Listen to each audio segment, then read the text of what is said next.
జై శ్రీరామ్.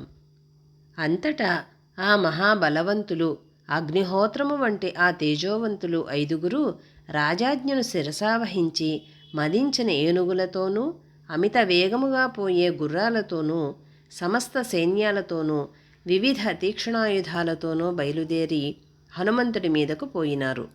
అశోకవన బహిర్ద్వారము దగ్గర ఉదయిస్తున్న సూర్యుని వలె తన దేహకాంతులతో తేజరిల్లుతున్న ఆ మహాసత్వుని, ఆ మహాబలవంతుని, ఆ మహోత్సాహుని హనుమంతుని ఆ రాక్షస సేనా నాయకులు చూశారు. వెంటనే వారందరూ ఆ మహాకాయుని చుట్టూ మూగారు. ఆయా భయంకరమైన ఆయుధాలతో ఎదిరించినారు.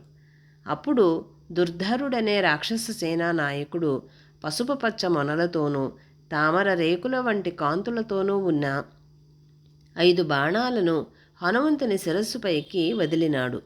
ఆ 5 బాణాలు తలమీద తగలగానే హనుమంతుడు దశ దిశలో పిక్కటిల్లిపోయేటట్లు సింహనాదము చేశాడు.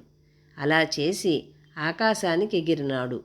అప్పుడు ఆ బలవంతుడు దుర్ధరుడు కూడా ఆకాశానికి ఎగిరి తీక్షణమైన బాణాలు హనుమంతుని మీదకు వదిలినాడు.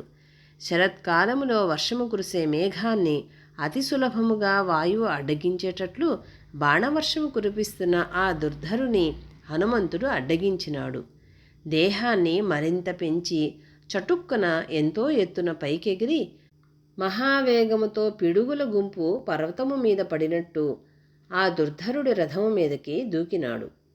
అప్పుడు దుర్ధరుడు నేలకూలినాడు.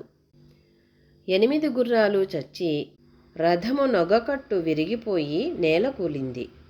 జై శ్రీరామ్.